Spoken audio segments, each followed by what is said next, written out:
Tahun 2024 adalah tahun politik di Indonesia, dan tindakan terorisme selalu jadi ancaman serius setiap menjelang pemilu. Kewaspadaan bagi masyarakat, elit politik, dan penyelenggara negara, atas adanya bahaya tindakan terorisme harus ditingkatkan. Mengingat dampak aksi terorisme ini, tak hanya korban jiwa, tapi juga berkembang lebih luas dengan terciptanya instabilitas politik, ekonomi, serta keamanan. Jika hal itu sampai terjadi, masyarakat pula lah yang harus menjadi korban paling berat.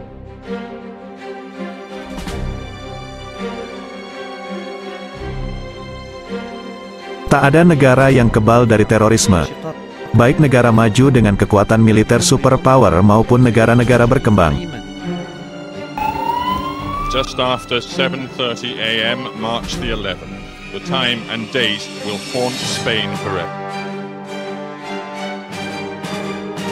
Spanyol misalnya, 3 hari menjelang pemilu, tanggal 11 Maret tahun 2004, 10 bom meledak di jaringan kereta komuter kota Madrid pada jam sibuk pagi hari.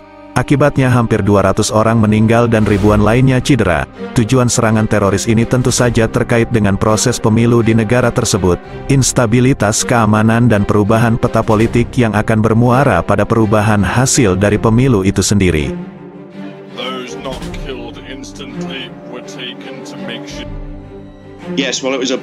Hal yang sama terjadi di Filipina pasca pemerintahan Ferdinand Marcos. Beberapa kali aksi terorisme terjadi, kelompok teroris ini kerap menyerang fasilitas-fasilitas publik atau infrastruktur pemilu.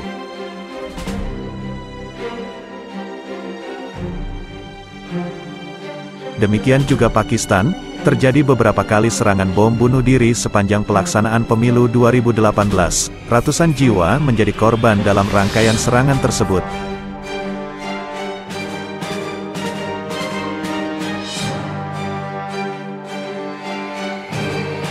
Lalu, bagaimana dengan Indonesia?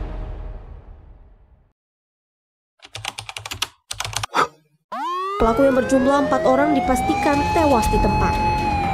Sebom bunuh diri di pintu depan Polrestabes Surabaya. Seorang anak tampak selamat dari ledakan tersebut dan diselamatkan seorang petugas polisi. Belakangan diketahui anak kecil ini merupakan anak dari pelaku bom bunuh diri. Identitasnya diketahui dari celana dalam korban yang bertuliskan nama korban. Terjadi tak kurang dari 17 serangan teroris sepanjang tahun politik 2019 lalu. Puluhan jiwa melayang serta ratusan lainnya cedera. Sebagian besar korban adalah masyarakat sipil dan juga aparat hukum. Beberapa kejadian yang sempat mengemuka, antara lain kejadian serangan bom bunuh diri di beberapa gereja di Jawa Timur dan juga kerusuhan Mako Brimob pada Mei tahun 2018.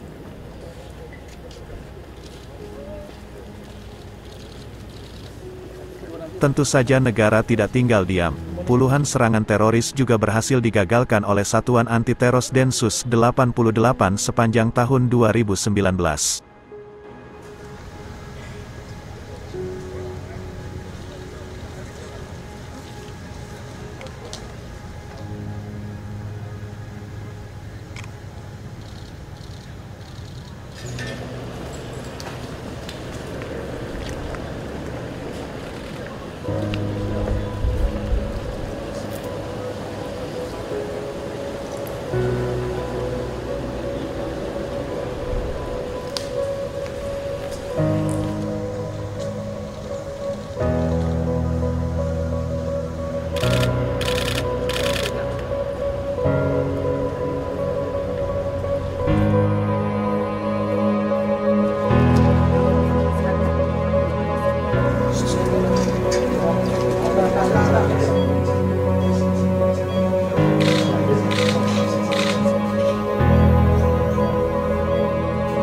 Bismillahirrahmanirrahim.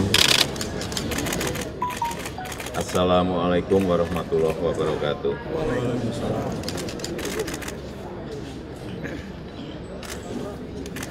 Hari ini telah terjadi aksi teror di 3 lokasi di Surabaya.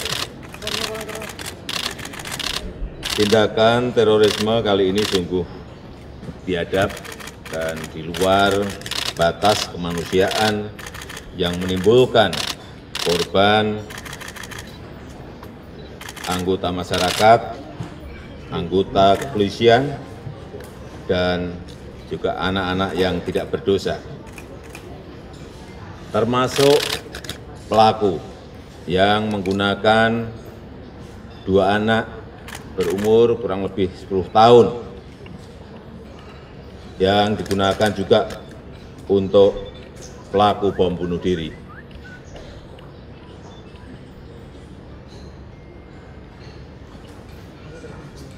Terorisme adalah kejahatan terhadap kemanusiaan dan tidak ada kaitannya dengan agama apapun. Semua ajaran agama menolak terorisme apapun alasannya. Tak ada kata yang dapat menggambarkan betapa dalam rasa duka cita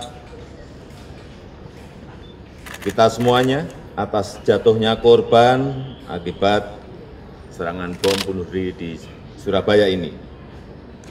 Pagi tadi saya sudah memerintahkan kepada Kapolri untuk mengusut tuntas jaringan-jaringan pelaku, dan saya perintahkan untuk membongkar jaringan itu sampai ke akar-akarnya. Seluruh aparat negara tak akan membiarkan tindakan pengecut semacam ini. Saya mengajak semua anggota masyarakat untuk bersama-sama memerangi terorisme, memerangi radikalisme yang bertentangan dengan nilai-nilai agama, nilai-nilai luhur kita sebagai bangsa yang menjunjung tinggi nilai-nilai ketuhanan dan menjunjung tinggi nilai-nilai kebinekaan. Saya juga mengimbau kepada seluruh rakyat di seluruh pelosok tanah air agar semuanya tetap tenang, menjaga persatuan dan waspada. Hanya dengan upaya bersama seluruh bangsa, terorisme dapat kita berantas. Kita harus bersatu melawan terorisme. Dan terakhir adalah kita berdoa untuk para korban yang meninggal dunia. Semoga mereka mendapatkan tempat yang terbaik di sisi Allah Subhanahu wa Ta'ala, dan kepada keluarga yang ditinggalkan diberi ketabahan dan keikhlasan. Untuk para korban yang luka-luka, mari kita doakan agar segera diberi kesembuhan dan negara, pemerintah menjamin semua biaya pengobatan dan perawatan para korban. Saya rasa itu yang bisa saya sampaikan pada kesempatan kali ini. Terima kasih. Wassalamualaikum warahmatullahi wabarakatuh.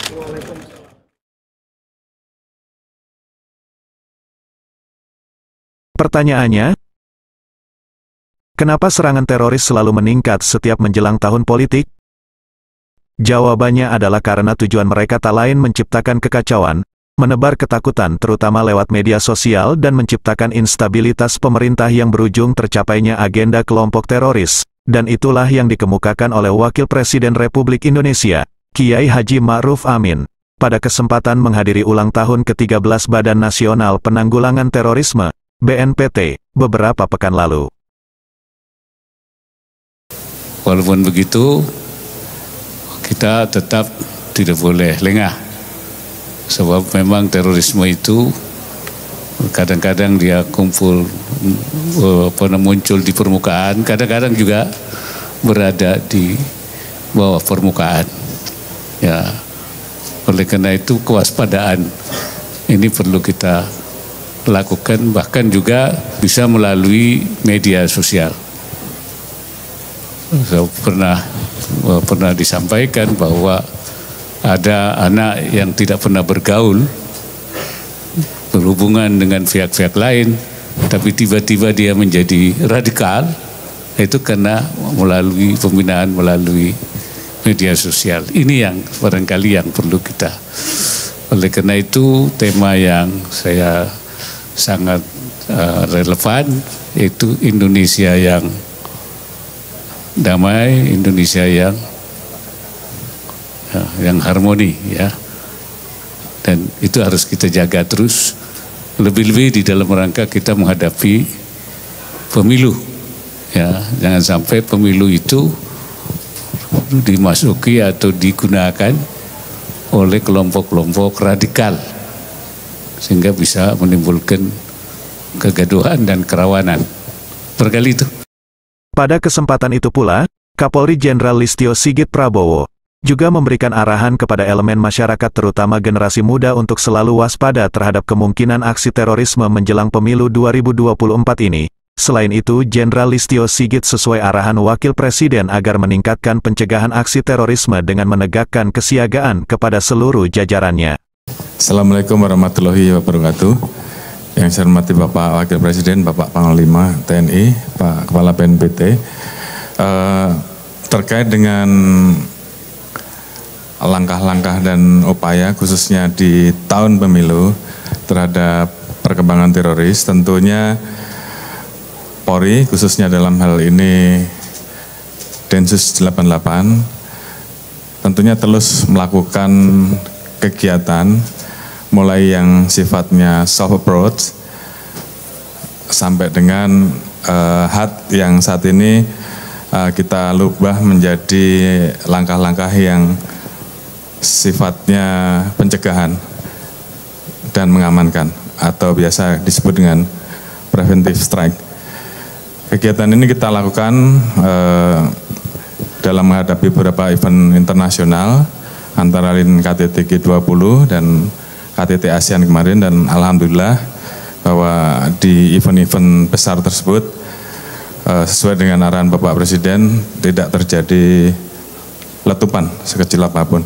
Dan tentunya menghadapi tahun pemilu, strategi tersebut terus kita lanjutkan. Karena kita juga memahami bahwa ada potensi yang digunakan oleh kelompok-kelompok yang terafiliasi dengan kelompok teror untuk menumpang terkait dengan potensi-potensi yang mereka bisa ikut, khususnya pada saat terjadi perbedaan pendapat, konflik, apalagi terus kemudian itu menggunakan isu-isu sara. Tentunya kita mengantisipasi. Oleh karena itu tentunya dua pendekatan, soft approach, pendekatan terhadap mantan-mantan napiter, pembinaan terhadap mantan napiter terus kita lakukan.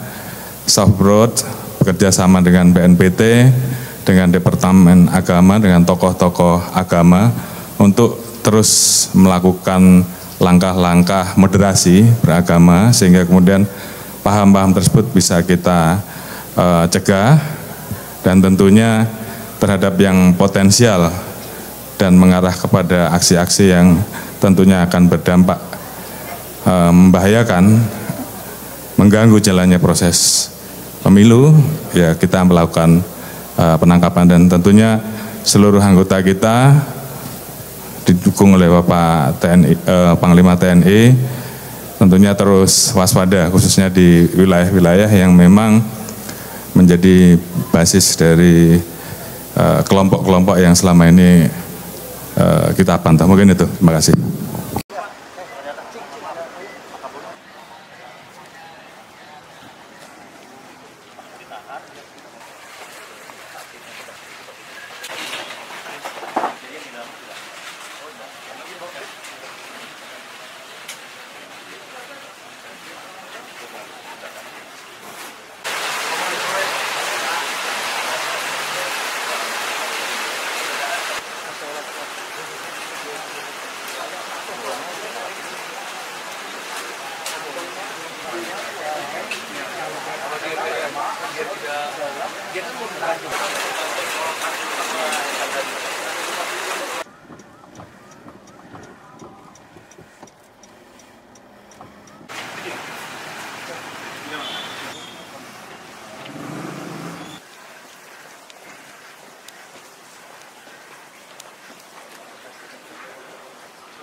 Kiri sini enggak?